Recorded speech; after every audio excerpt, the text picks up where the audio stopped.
Good morning. So this morning's presentation is called Transpire and Inspire. And one of the reasons we wanted to do this panel is, Gary and I travel all over the place. We're always in different hotels. And some of the places that I stay are some of the places that you guys have designed. Because even though it's a commercial space, I think we all go into these places and it's like, oh, that bathroom fixture is awesome. The light fixture is unbelievable. I like the bed linens. I want the bathrobe.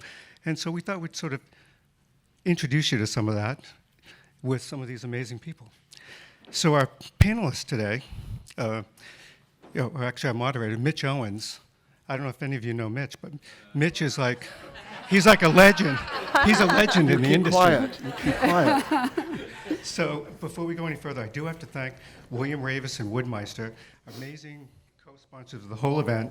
And today's panel sponsors, we have Farrow and Ball, Coleman and Rose, who's going to be soon carrying the Gary McBurney Home line of fabric and wallpapers. We also have Nantucket House, who, if you haven't been to Nantucket House, before you leave the island, you have to stop in. Just amazing collection of Nantucket themed items. Awesome. So with that, Mitch. Hello. I'm Mitch Owens, and we're here with our guests, Sarah Wetenhall, Young Hugh, and Kit Kemp, all of, as Bill said, who make amazing interiors, some of them hotels. And Sarah and I were just talking right when we were in the green room, which is not green, by the way, but the green room, about how really, going into hotels, I mean, it seems like a slight cliche that you go to a hotel, you love it, you want to figure out a way to bring it home, but you don't want your home to look necessarily like a hotel. You want it to be as personal as possible. And here are three women who make incredibly personal, interesting hotels. And so we wanted to sort of jump in to that because we're going to be talking a bit about collaboration and inspiration. And one thing I wanted to talk about is each of you is very involved in collaborative, creative processes. And I find collaboration to be sort of difficult. I think largely because I've been a writer my whole life, and you work alone. You don't work with someone else in general. And so I wanted to jump in. When did you all become comfortable with the idea of collaboration? Because you all have a very singular vision, but that doesn't necessarily mean that a collaborative process will be easy and simple and productive.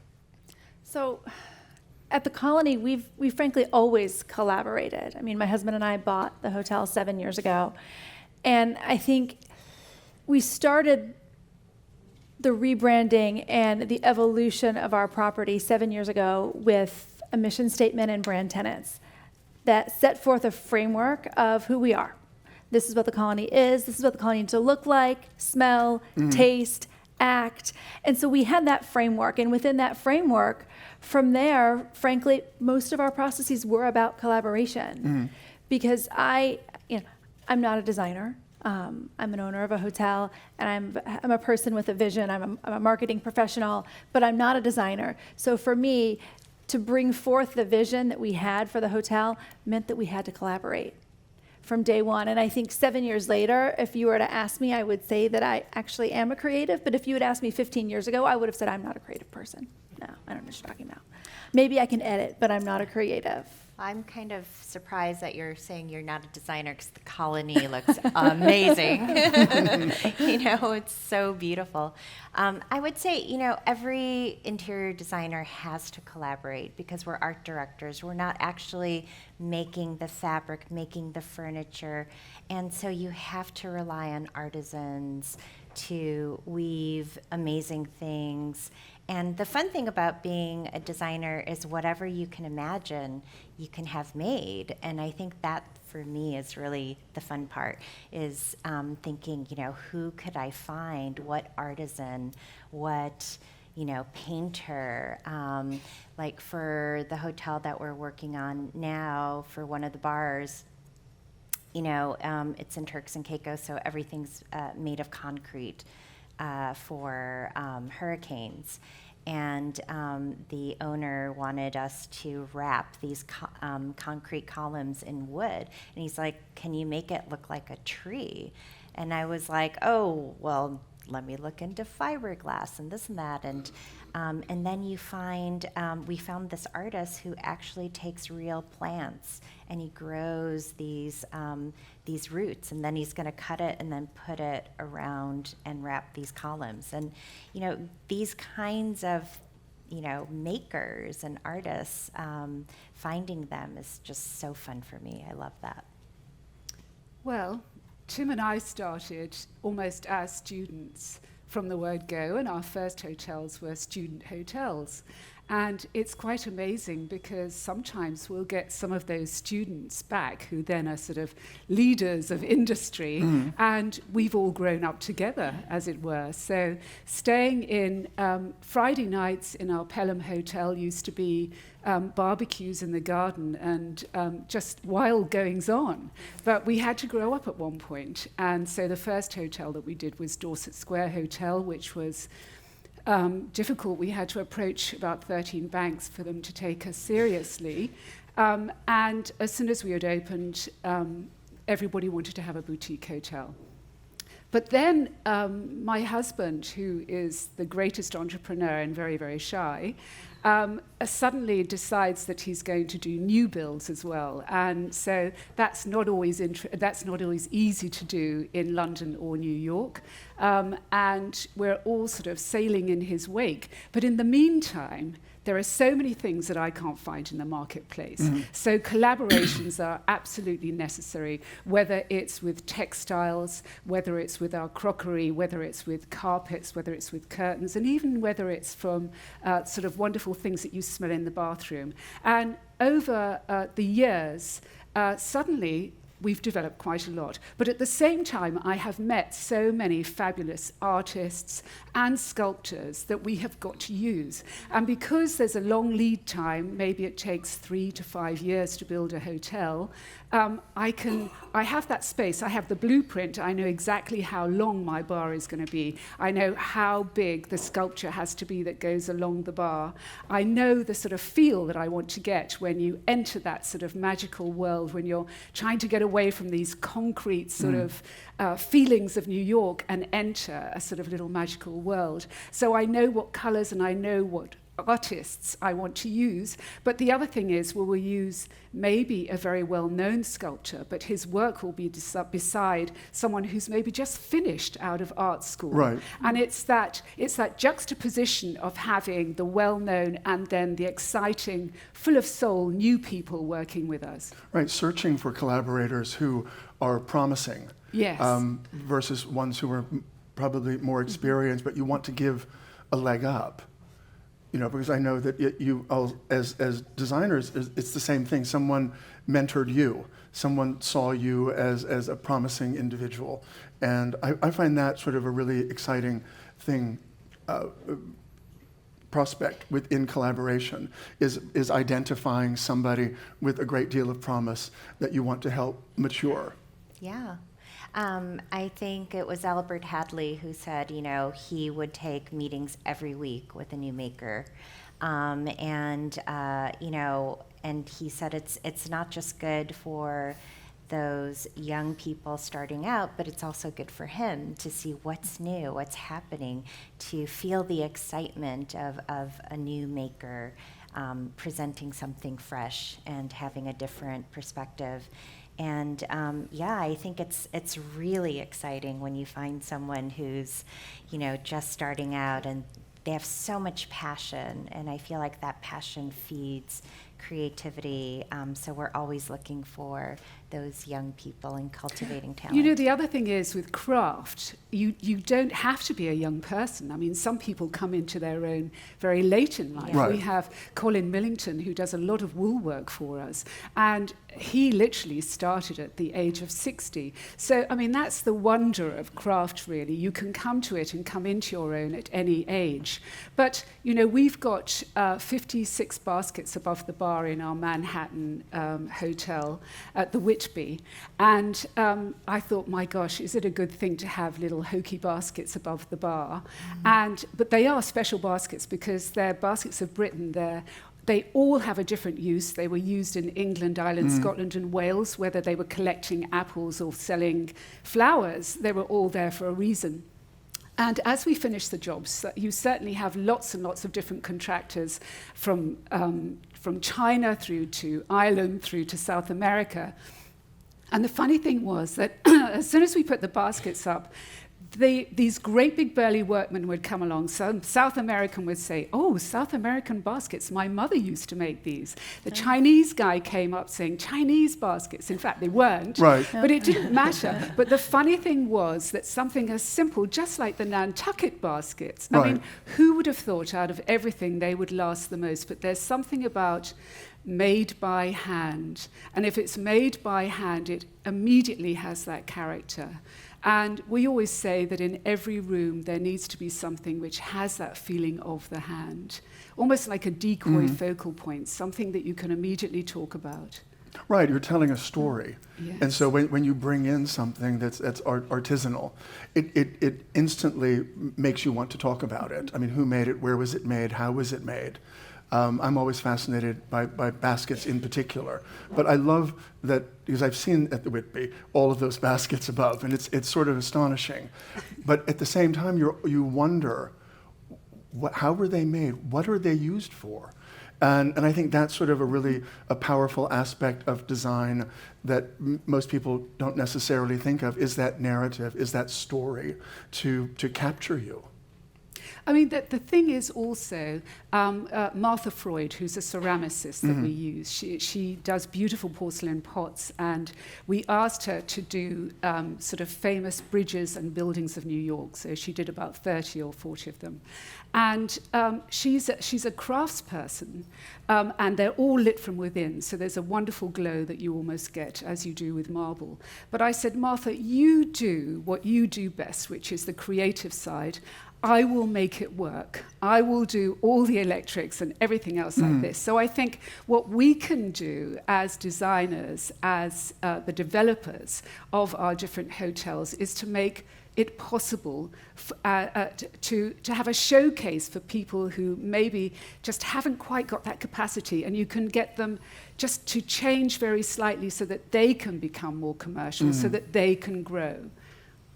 And that's some of the joy, is finding the artisans internationally, but also locally, and giving them a platform that perhaps they didn't have before. I mean, I know in Palm Beach there's so many wonderful artisans, both in West Palm Beach and in South Florida in particular, that might not have that platform, or to your point, just might not have been pushed just a little.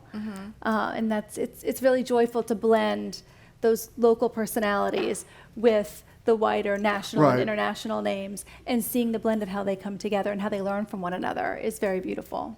I mean, because there's so often, artisans who've done the same thing for a very long time, but having a collaboration with a creative head of a project suddenly pushes them in a different direction, like you were saying about the ceramicist. Suddenly they discover something new about themselves, or that they were fearful of moving in a particular direction, or they were so comfortable doing this, not by rote necessarily, but just they're so used to doing it, and to be able to tap into something new with them. I mean, I think, one of the things that I love about hotels is checking into a hotel where the art is always by a local or a regional talent, somebody I've never heard of, and it's different in every room. I think that's really fascinating, because I want to go out then and, who's carrying it? What's the gallery? Yes, it's true, but people also go out of favour, and you can love their work. I mean, Wendell Castle, whose sculpture we've just put into the Warren Street Hotel, I had to go into the warehouse, somewhere in Whippany, New Jersey, and find some of his work. I mean, it's going to come back into favour and everything else like that, but I could then juxtapose his work next door to an Argentinian artist called Christian Mohadid, who does sort of towering baskets, and then also Tony Cragg, which is a sculptor, and then an African artist called Sané Gateha. And suddenly you've got Argentina talking to Africa, talking to an American, talking to an English, and all these different sculptures and sort of organic pieces talk to one another, but it comes alive. Right. And somehow you've got to hold your nerve, not let anybody say, I don't think it's going to work. You've just got to go for it. Right. Yeah, I think that's actually one of the sort of scariest parts of collaboration is, you're taking a risk and taking a chance. Sometimes you don't know if things are going to work out. You have to sort of push those boundaries and say, hey, can you paint this for me, and make a series of paintings, and just, you're taking a chance. You don't know for sure exactly. You can't ask them to do a model of every painting that they're going to do, and that leap of faith, that sort of experimental void that you're jumping into is, I think, very exciting. And it's a little scary, to be honest, right? But I think it's wonderful too. And it's one of the most fun things for me about doing this in the hospitality space is we can take those extra risks. I mean, we were saying before we walked in here, we always say at the Colony, like, we want them to love our interiors, but they're not buying them forever. They're loving them for 3 nights, 7 nights, 14 nights, whatever the length of the stay is. And so we have the freedom to be maybe a little more brave, a little more bold, a little more funky or fun, and to do some of those things. And so when you're working with a craftsman, there is room to have a go at it and maybe do some things that you wouldn't do in your residential space. And that's a great pleasure. Yeah, But it's that's also a very great true. lesson for a residential space. The thing, when you go into a hotel and you see something extraordinary and you want to bring that idea home and try to figure out how to incorporate it. I mean, we were talking about at the Colony, some of the rooms, I don't think all of them, but some of them have the ceilings are framed in sort of a very flat wood ripple. I don't know how you'd explain it. It's like a reverse wave. But A yes. reverse wave that Yeah. just goes around the ceiling, and I took so many photographs of that and trying to figure out what room could this go in at home and how could I adjust it, and I'd rather do it as like zigzags. Right. And I mean, that's sort of what you want the space that you've created, the creative space that you've done, your vision, to spark somebody else's vision. I mean, that's sort of a really fun aspect, I think, of what I would call destination design. Going into a hotel and getting really excited, not by the plush towels, but by a design detail that you want to figure out how to use on your own, in your own spaces. I think that's how hospitality design has really changed, because it used to be that you go to a hotel, you would want these like standards, like a white bed, white towels, white everything, and it's that sort of old Four Seasons look. And now people are really going to hotels to look for design details, unique features, scents, art that's unique, and that's what makes, I think, hospitality a lot more fun these days, is creating those details and sparking people's imaginations, right? And we try to pull it through. It starts with the interiors, of course, and yes, all of our ceilings have some special detail. Okay, good. Not necessarily just the wood. I haven't been in Sometimes every it's, room. well, we can work on I've that. been in a few. But we really try to pull it through. Of course, it starts with the decor, and it goes all the way through to your experience. So maybe it's a turn-down amenity. Maybe it's some great artisanal chocolate brand that we found. Maybe it's the way that we set the table at a dinner party that you're invited to. Maybe it's a speaker that we have at our speaker series in the living room. One of our key ethoses is to ignite your senses and to engage you and to make you want to take a piece of the Colony home in whatever way it speaks to you. And so perhaps it is decor, but perhaps it's something else, one of your other interactions when you're on property. I mean, we say every room needs the 5 C's, and that's colour, comfort, craft, character, and really good curation. So we're trying to achieve that, but also take risks, and also I think the secret of commissioning sort of craftspeople and artists is to enjoy their work, look at their work, decide that you want to work with someone, but then at that point, you can't put them in an arm lock. You have got to let a creative mind also have its own way. So very often we start off with a general idea, and then it goes sort of slightly off beam and everywhere else along the way. And you're hoping at the end, because of this creative vision that also the other person has, it's better than your original idea. Right. And that is the best outcome. Yeah, that's the true meaning of collaboration, is to be open to your collaborators' ideas as well. And that's also fun, that synergy, the energy and the ideas that you come up with together, right? Yeah. How has working with collaborators, artisans, changed your vision? What you do as designers? I mean, I think that, I'm going into something with a really open mind. For instance, the wrapping of the columns. Like, I just never imagined that someone could actually have been growing trees just for this purpose. And, you just have to search and be open and, especially someone who's been thinking about wrapping things with trees. They're Right. going to have deep ideas and intricate details that I just hadn't had the time to think about or spent so much time with. And that's what's so amazing. You're gathering all the best experts, the best thinkers about whether it's baskets or sculptures or ceramics. I think that's what's so fascinating is sort of getting into their expertise and working with them. Their expertise becomes part of your project. Right. I think scale and balance is also a great thing to play with. And for example, with Mikhail here from Christopher Farr, we've done some wonderful wallpapers and Right. fabrics together. And Rick Rack was actually one of our earliest, which is still quite a classic. But then we decided in the dive bar, which was a huge double height, triple height space actually in a basement, which if you looked at it on a building site was being at the bottom of a cardboard box. I mean, as a designer, it's demanding.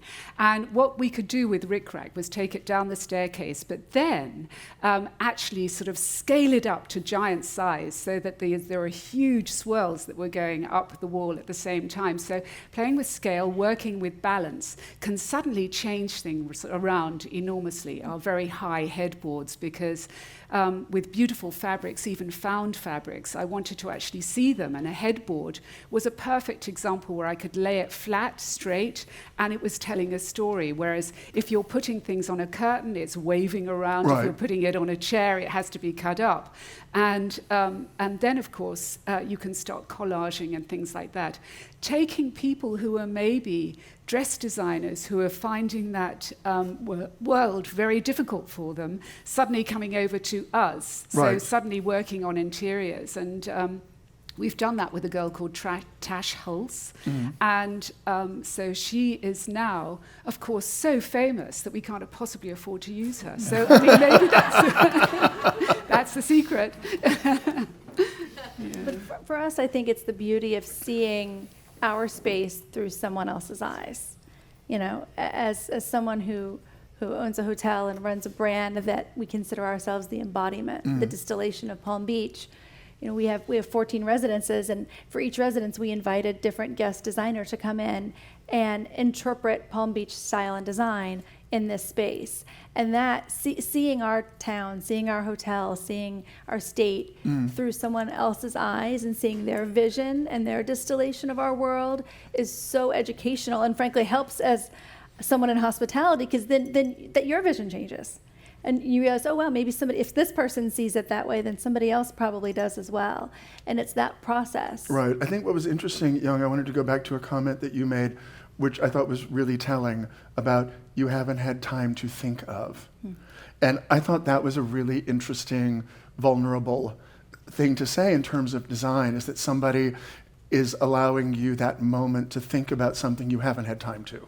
Yeah, I mean, I think it's impossible for us. I mean, all of us are so busy with so so many projects, you can't be thinking and the most creative all the time about, the dishes, the details on the towels, and when you have a great collaborator, sometimes they will have like the most amazing idea and inspire the project. And I think that's, it's you have to have a team, especially in hospitality. You need a really big team. It's just so many components. It's not possible to do this all by yourself, and it's not possible for you to think of everything by yourself. But I think, hopefully we're good leaders and great curators of talent and ideas.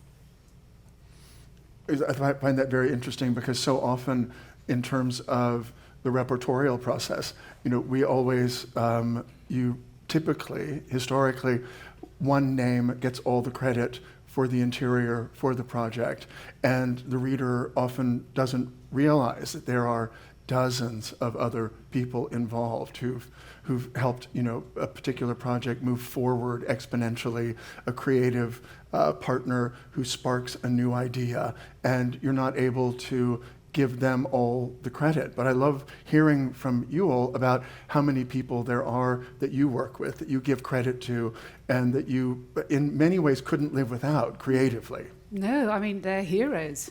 I mean, if someone's going to sit on this banquette seat to have their breakfast in the morning and it needs recovering, I have to have my guys coming in at 3 or 4 in the morning.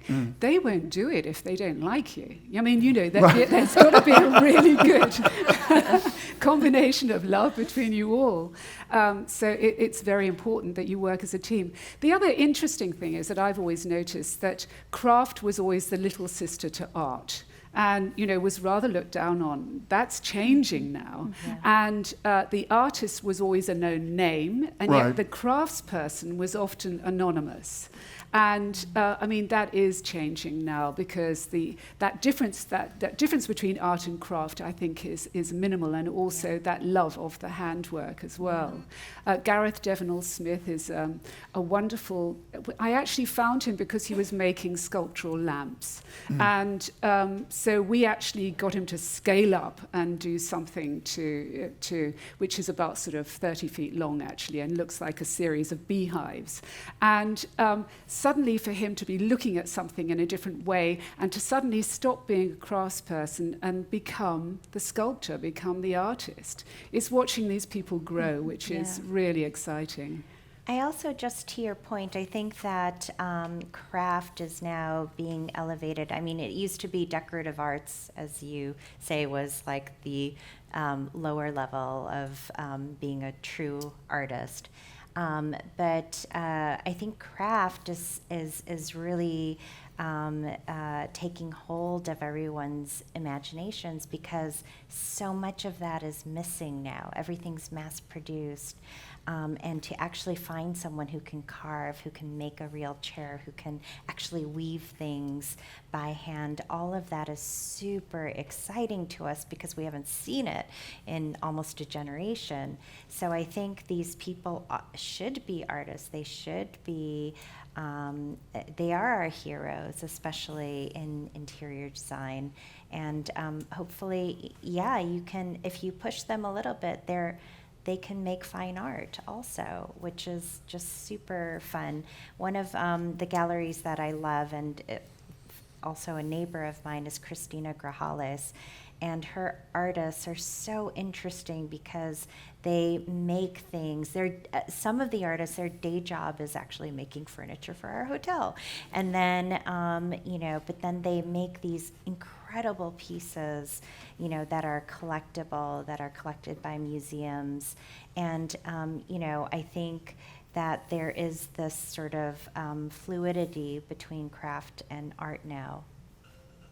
And I think, we're fortunate to live in the world that we're in now as far as credit is concerned, Mitch. I mean, as hotels, we have a platform. We have social media, we have, the press want to talk about us. And so we have the opportunity to give that credit that perhaps didn't exist in the past. That's very true. Now that you brought up Instagram, do you find artisans and craftspeople via Instagram? Because I know I'm always finding people I've never heard of, and I want to go down the rabbit hole and figure out what they've done and what they're doing, and even really obscure people, suddenly I'll make a connection. Yeah. I mean, I love Instagram. If I'm like looking for something like metal artist, you can just like keep going through and find people who, but it's also a double-edged sword. Sometimes people become Instagram famous and they're sort of addicted to that, and they're not necessarily the people you want to work with. But I think it's a wonderful tool for finding people who... And for inspiration. Yeah. For finding inspiration and kind of ideation and solving problems. And spotting someone that you think, Kit would like, or Young would like, or Sarah would like, and forwarding it and saying, you really should look into this person. They're amazing. Yeah. Yeah. Yeah, especially people who can I think everyone remembers there was this one artist who during COVID was going crazy, and she decided to paint her whole staircase, and every tread was a different color, and it just became crazy on Instagram. And I definitely reached out to her. Not only that, S.J. Axelby, who is a wonderful illustrator, she actually just will draw your room. So if you've got a favorite room, she will paint it for you. And suddenly, during sort of COVID, she painted every day and started a portrait club, and was taken up by World of Interiors, and also I think she was doing something at Windsor Castle, and has now created 3 books. And I remember she was so sweet because I did the foreword for her first book. And apparently, I had done a talk at the V&A in London, the Victoria and Albert Museum, and she came along and told me that she was starting, her illustrations, and I just put, go for it. And at the bottom, and she said, well, so actually the funny thing was that I was the first person in the queue for her book. So, it's so funny the way that things turn around, and SJ now is just... How difficult is it to find someone who can really paint your room? You've got so many memories, there are so many things, you've moved house, and yet somehow that portrait of the room or the house itself is quite special, I think. Right. Yeah. Absolutely. I mean, I'm always spotting artists on Instagram who do work on a very small scale and trying to send a note about them to a designer or a decorator and saying, don't you think that they're the sort of person you need to mural a whole room? I mean, they're doing small things, but they're amazing. Consider this. It's like I'm always trying to get Marian McAvoy to have someone hire Marian to do her, her leaf collages, her leaf and flower collages in an entire room. And she says, oh God, no, it's not happening. But you find people that you just want to bring into your own world and then share with other people. But then Marian could also hire a few people to actually do it under her direction. I mean, those are the sort of ideas that we come up with in hospitality, is that incredible idea. And then we could totally execute it by hiring these people, and she'll tell them how to do it, and we'll cut out all the pieces and dry out the flowers for her. Do you ever, in your search for artisans and craftsmen and artists, how important to you are students, like graduating students in art schools, Central School of Art, et cetera? I'm always fascinated by, senior class exhibitions. Yeah, I go to the graduate shows. We met Hermione O'Hay, like that, who is an artist who, she sort of weaves, I use her on the ceiling, she weaves across and down and then does wonderful sort of little beads that go at the end of things. And we used her work, first of all, at the Ham Yard Hotel, and I had an artwork by Conrad Shawcross, who's a very well-known artist, and then above it, Hermione's woven work. And literally, it was someone terribly well-known, and Hermione, who was literally just out of art school. And that's the way to go. I mean, that's the way to find people. You've always got to have your eyes and ears open and have an open mind. We once hired someone from Central St. Martin's. He was graduating. He was going to start. And then he just became famous like that, like over the summer. So he was the intern that never was. And, so sometimes, you spot talent and, it just takes off. Yeah. And Sarah, what about you at the colony, or when you're thinking about people to reach out to? Without a doubt. And it's not only with the interiors, it's throughout the hotel. I Mm. mean, obviously, we all have many employees at our hotel, and nurturing talent, whether it be hospitality talent or artisans or designers, without a doubt, it's something that we factor into. And again, we also like to think local, and support local Florida talent. Yeah, and the waiter's sort of auntie, who is a really great painter. Yeah. Suddenly you Right. find out You're that like- your waiter is, a brilliant artist, or Exactly. he comes from a family of potters. And that's a joy in itself, It is, really. without a doubt. Yeah. Yeah, I mean, it's wonderful to be that open and curious, I mean, to not rely on the usual, but to be able to converse and learn that somebody's mother is a great potter or whatever, and bring them into your fold. And it's just this endless process. It's fun. I mean, it really is fun. If you're interested in design at all, there's no avenue you won't go down, or no rabbit hole you won't be happy to get lost in. Yeah, I think that's the spirit and the personality and the passion of a designer. Like, I loved hearing you talk about how you took a pattern, then blew up the scale and played with how it moved. And those are the things that fascinate us. Like, how is it that just doing that completely transforms the experience of a guest, of a viewer? Like, how did you make that happen? And those are the ideas that I think we have so much passion for and think about all the time, is like, how do I manipulate that feeling? How do I create that feeling of joy, of beach, of conviviality, whatever it is that you're trying to create in a space. And also with function. So everybody likes fresh orange juice for breakfast. So we made a spiral which actually came down several sort of stories. So I think you could have about sort of 450 oranges in it that came all the way down, and then somebody at the bottom could be busy making your orange juice for you. So it's a sort of playful way of doing something that everybody wants, but making it into an artwork, but does actually, it's still functioning now.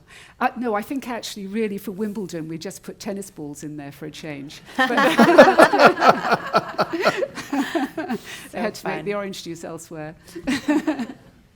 But I like so much that idea of that lamp designer and pushing him to make something like the size of a room. Yeah. I mean, I'd love to know, with him in particular, working with him, what was his reaction to you upping the size of everything that he's ever done in the past to a scale that he's never even attempted? Well, it was quite interesting because we did have various meetings, and we decided that it would be made in 3, so that it could all be joined together. Right. So actually, by working with him, it became possible. He gained in confidence, and I was excited about his designs and how he was going to do it. But also, we had a long lead time. Right. We had a lead time of about 18 months. And so it became possible. And you're always just that sort of shoulder that he could come along and talk to me about different things. Right. So we're working very much together in that way. But nevertheless, he is an artist, and I have to stand back and not sort of get in his way. Well, I mean, that's the other thing about craft is you have to remember it's a process. It will take time. This will not be an instant creation. So, 18 months, however long it takes, you have to wrap your head around it as a client or as a designer, that this is going to take a while, because that's what craft is all about. Yeah, we're working with this artist right now to do a special collage decorative finish, and I love her work, but we're just trying to figure out how we could do it on a big scale, exactly what you were saying. How do you make this into a big moment? And, it takes a lot of patience because they're the artist. But you also have this idea in your mind of what that should look like and what that could be and how that could be experienced. And that, sort of having that conversation and translating that into work is a very sometimes tricky thing. Right.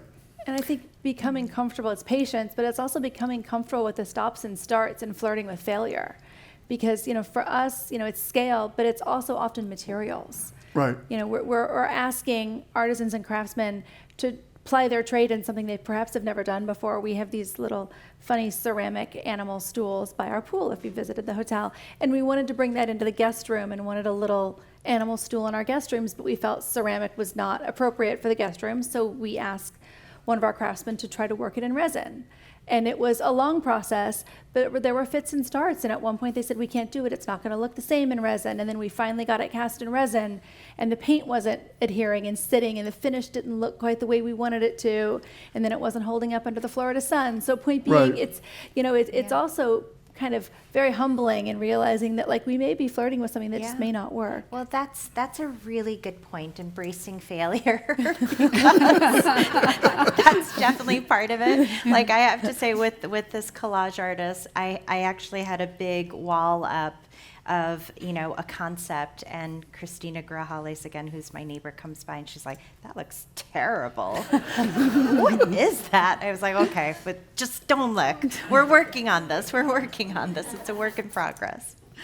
It's true. But I like that, the idea of failure. I mean, Yeah. and coming out of a failed moment with something that's just brilliant. Yeah. And it just, again, it's that idea that it will take time. I mean, we've as a culture, we've lost the idea that things take time. Yeah. You can't get it instantly. And if you can get it instantly, maybe that's really not the right thing to be doing. I mean, the other interesting thing I think about craft is bringing in different countries. I mean, I know that with Christopher Farr, they've been working in Afghanistan. So lots of the women there, it's giving them an outlet, it's giving them something to do, and it's making something which is truly beautiful. And then taking one of our fabrics called Traveling Light, and then taking it over to Kabul, and then seeing the way that they interweave and embroider, and then make something which is altogether at another level and really, really beautiful. Also in Myanmar, we were working with papier-mâché and resin. But it's always, there's always a difficulty. And actually, you can't do things in bulk because you need to always have someone on the spot to make sure that everything is created properly. So there are always reasons why things can't go ahead, but that it's a good way of actually, in some way, making progress. I'm glad that you pointed that out about the Afghan women, et cetera. That idea that searching out craft to incorporate into your designs can have an altruistic aspect that will, deepen the visitor's experience. Once they realize who's made it, why they've made it. Those are always fascinate me when they're worked into a commercial design. That there is this deeper echo of it wasn't just made to be beautiful, it was made to be helpful. And that's extraordinary.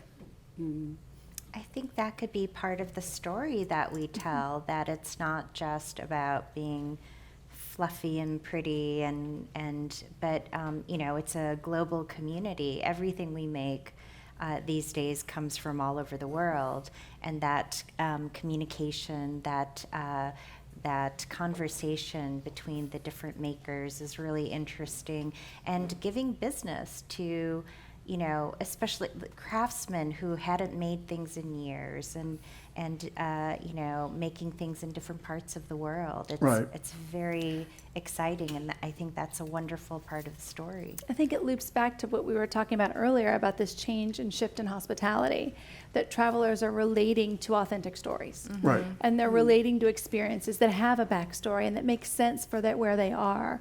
You know, whatever that story may be, and that, you know, hotels they're turning into storytellers. Exactly. And that's what the guests are And that's reacting that's to. what's attracting you. You know, I remember staying at a hotel which shall remain nameless, and my husband was at the swimming pool, and I'd gone to a meeting, and I had to come back, and he'd been there a while with our daughter, and I said, "What do you think about the experience? I mean, what do you think of the hotel?" And we were somewhere abroad, and he looked up and looked around, and he said, "We could be in Scottsdale." and I thought, that's the saddest comment I've ever heard. I mean, you don't want that to be the answer. You want it to be, this is a transporting experience. Exactly. Yeah, there has You to be know, a sense of arrival. A that sense is of arrival, true a as sense well. of place sense and of place. anchorage. I mean, you know, the colony sends me over the moon because it's Palm Beach amped up in so many ways, but yet it still feels like Palm Beach, but it's just been pushed as far as it can go. The very limit, exactly. And that's where it's storytelling. And it's like I said before, it is, you know, detailed storytelling from every one of your senses, from every angle. And that's where I think, you know, we really excel is that full crafted story. And unlike a lot of other places, our team is behind it as well. You know, our 250 employees are 100% bought in. Right. And that comes through when you stay. And Young, you know, working in Turks and Caicos, trying to create a hotel that fits into the sense of place, but that doesn't replicate what's already been done before, and you're using the same vocabulary of materials. How do you make it different? So Turks and Caicos is a really interesting place because there is no history, sort of like Nantucket.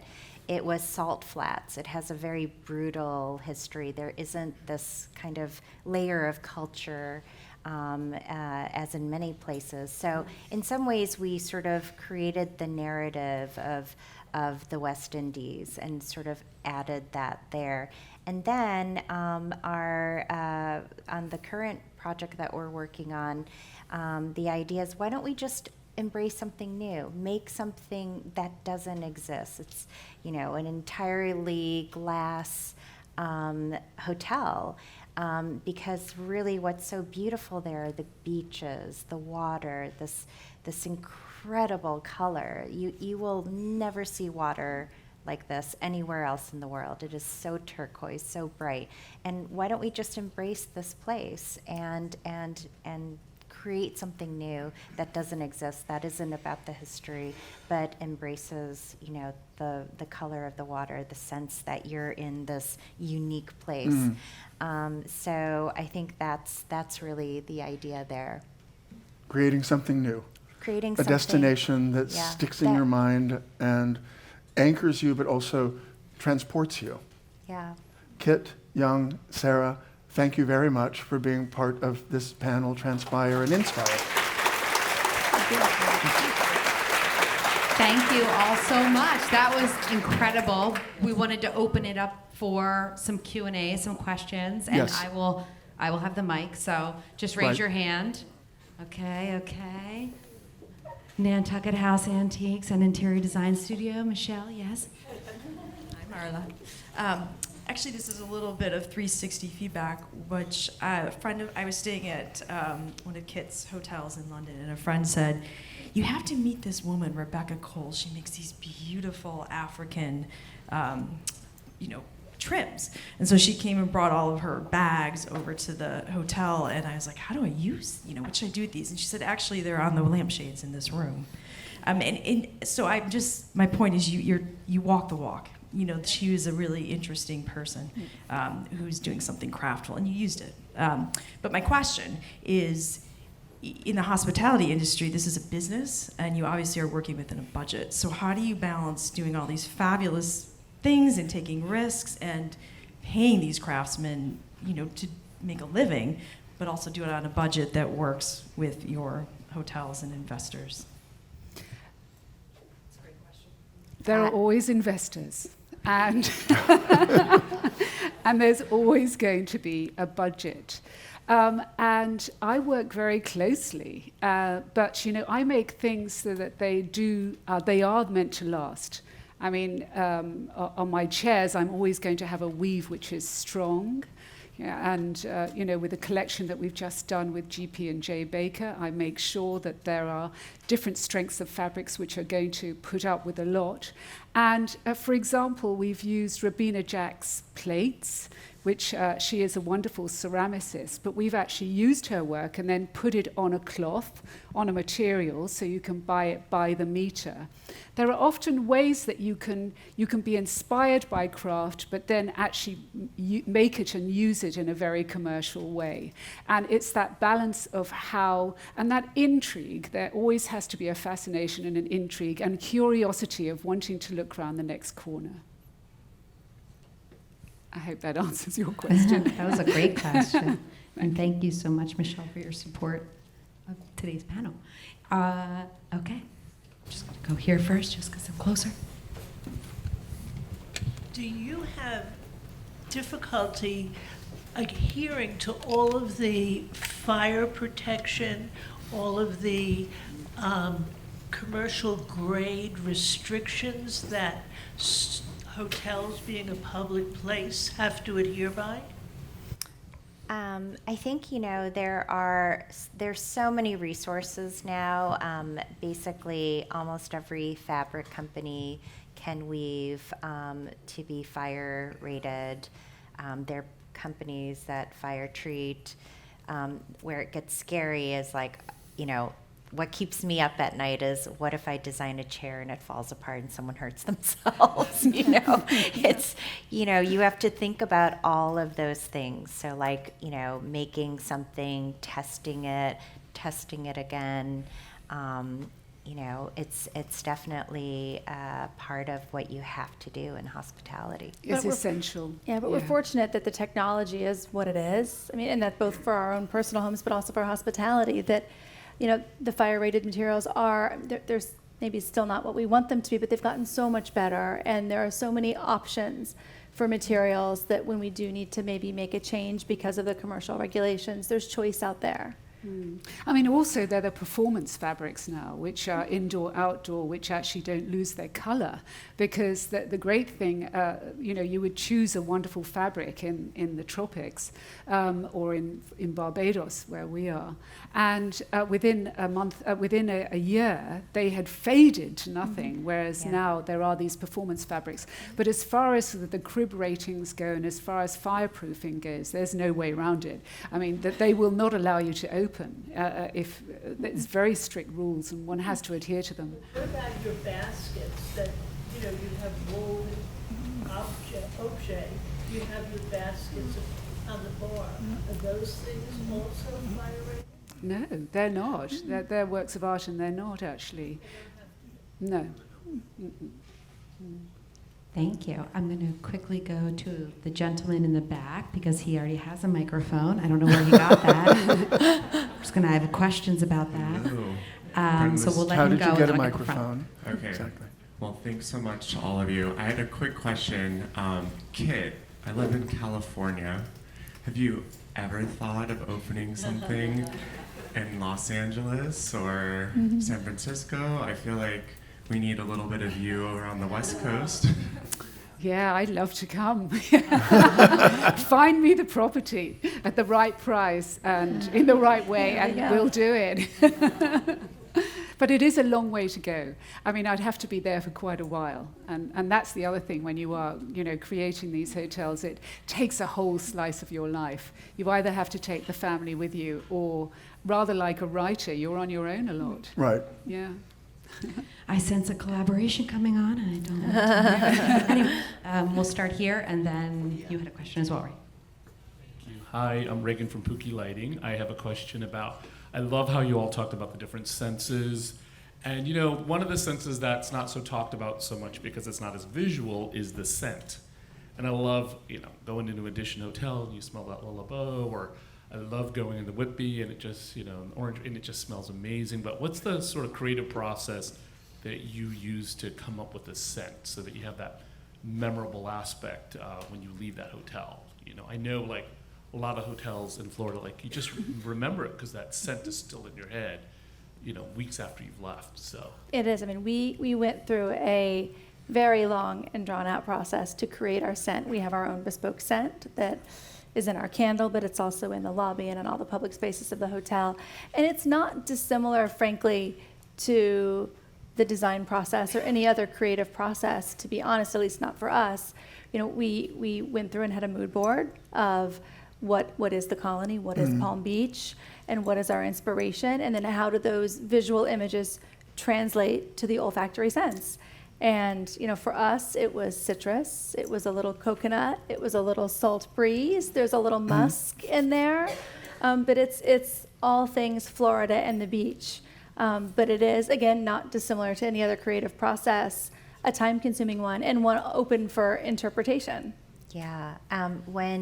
So we're doing 5 properties right now, and they each have a different scent program. And I would get so confused because, you know, here's like what it's supposed to smell like, and then, you know, the sample comes back and you're like, I don't think that's what we were going for. So there's a lot of back and forth getting that program correct.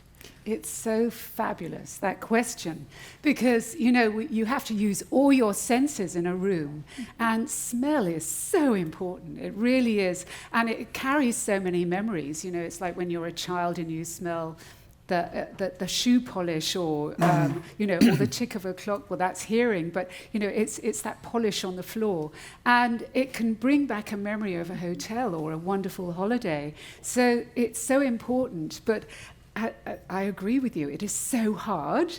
I mean, we spent days trying to try and get the smells right. And I think we've got tall trees at the moment, and then there's gardenia, sandalwood, and the other one is eucalyptus, lavender eucalyptus. And I mean, I do love them, but the most important was the pillow spray. That's what everybody seems to remember from us.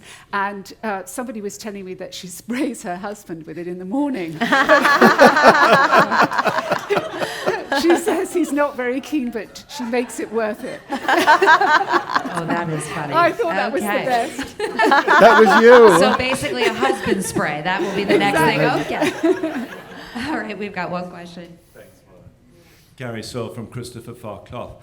It was so interesting. Is my sort of observation from your talk really was how patronage seems to really vest in hotel design now. You have the lead time and you're able to commission people, whereas it used to be with residential design. Yesterday we were talking about Jane Reitzman, who was one of the great patrons of art and craft and so on in America.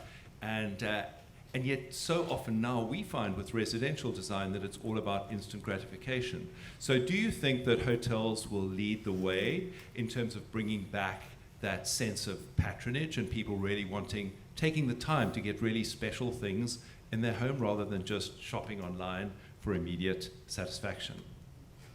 That's a really good point. I definitely, there is a lot of collaboration in residential, and certainly, you know, sometimes residential is easier because hospitality, there's always budget constraints. I mean, the dreaded, you know, VE, you know, value engineering things out. But our clients are wanting instant gratification. They want to go to a gallery and just buy something. But on the other hand, I think people are commissioning things, like having something woven, like an artwork woven just for you in your front hall or a special moment. I think people do want that. It's just harder to get people to buy in. I think you have to sort of get most of everything else done and say, we're going to wait 2 years for this special piece because it's worth it. It's made just for you.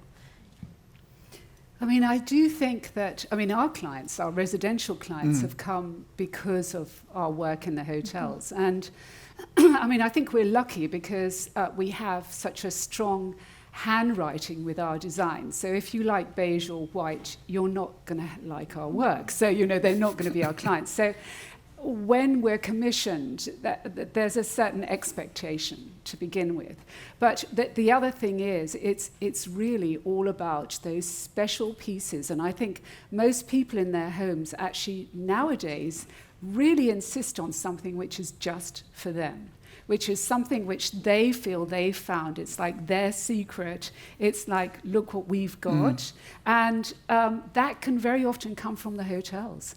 And by seeing it and then visualizing and then with your own inspiration, just adding your own touch to it. And I think that's really important. And I think that customization is really important. But I like that, the idea of the hotels being a vehicle for that. Yep. If you're not seeing it in residential, but you're there for 2 days, 5 days, 2 weeks, as you said, and you just get so excited by something that you've never seen before, that has the artisanal feeling. And I think, being able to disseminate that love of artisanship at the hotels will trickle down into residential. I mean, there's, like I said earlier, before it used to be the white towel with the thread count that you wanted at home that made you feel like you were at the hotel. Well, now what would make you feel at the hotel are these artisanal objects. And I think that's a really interesting avenue to go down. Wonderful. I think we have one last question here. Eric Croft, OVS Landscape Architects. I really liked the discussion about how you bring the sense of place wherever your hotels are. And with the current trend for people to be outside, if you could just elaborate on the importance of landscape architecture at your hotel. Certainly the Colony has, it's really a branding element, and that's what we like to bring to projects. So if you could just elaborate on your outdoor spaces.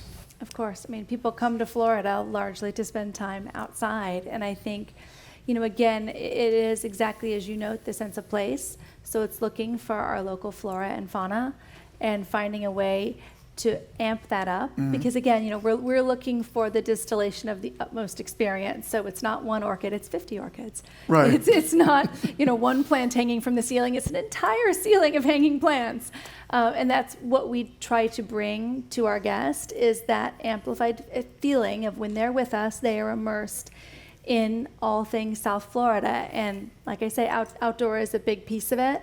Of course, again, this is where we have to balance. We're steps from the ocean. So we live in a hurricane environment and we have saltwater to contend with. And so, it's no easy task, and it's finding excellent local professionals such as yourself to care for them.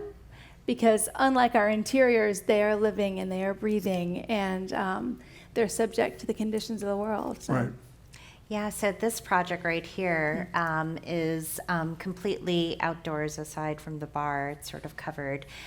So definitely everything is outdoors. We have to have gardens and beautiful sort of walkways and experiences. And, you don't want to be walking through concrete. You want to be walking through different gardens and have unique spaces that are planted beautifully. And again, the challenges are keeping everything alive, in a really hot environment. But that is absolutely important. People want to be outdoors, especially They want to in be the Caribbean. outdoors also in the city, because in London, we on our rooftops there we have bees. And so there's a great interest in the honey. And in New York, we have chickens on the roof at Crosby Street. Oh, Right, you do. I didn't know that. We do. Yeah, we do. And it's very funny because they love sunbathing and spreading their wings. And they were on a parapet, and a puff of wind came along, and one actually was pulled up by the wind and floated, thankfully, all across the road from the 11th story down to the 7th. And he landed on a windowsill of a lawyer's office. And my brother is a lawyer in London, but he happened to know this lawyer. And the lawyer rang up my brother Jeremy, and he said, "I've just got a chicken on my on my windowsill." And your brother said, that must be my sister's work. yeah, exactly. Right. So Jeremy said, well, if you take it over to the barman at the Crosby, I think you're going to get free drinks for the rest of the week. And he did. Oh my gosh, that is too funny. Well, it sounds to me like the colony needs to get some flamingos. And, Exactly. we'll be expecting those. I just want to thank everybody so much for being here today. This was incredible and thoughtful, and I feel like if there's one takeaway, it's just that how sort of circular residential and commercial is, where it went from, you had residential as the platform, and commercial was taking ideas from residential, how to make our spaces feel like home, and now residential's kicking back and saying, wait, I'm going to look at commercial and figure out how to live. I find that fascinating, and we have you all to thank for bringing those kinds of experiences to all of us. I want to take a second, I promise it'll be a second, but to thank the Colony so much for an incredible partnership with Nantucket by Design this summer. I can't tell you, how much it personally means to me. I've known Sarah for many, many years. I told her before I would never tell anybody because then we age ourselves. It's fine. But we've known each other for a very long time, so I guess back to that circular of just how life works. You come back around and you're doing such incredible things, but for you to bring your beautiful space to us and give us a place to all congregate and meet and talk about collaborative. We talked a lot about that today, and this was really collaborative, and I would say a huge hit. People really enjoyed being in your space. So thank you for doing that for the Nantucket Historical Association and for all of us, really, and giving us that space. And again, thank you so much, Mitch, and to the panelists. And these are all recorded, for better or for worse, anything you guys. But we do have a YouTube channel, Nantucket History. So if you want to go back and take some pieces from Kit's playbook here, you had so many craftsmen. I was like, I can't write quick enough. But so many great ideas. So you can go there to that YouTube channel and watch all of the panels again if you feel like you missed something or want to go back and take a look. And that is it for me just right now. I will hopefully see everybody again later today. We have another panel, our last. And then we, of course, have our closing party tonight. And that's it. Have a wonderful Thank you very afternoon. much.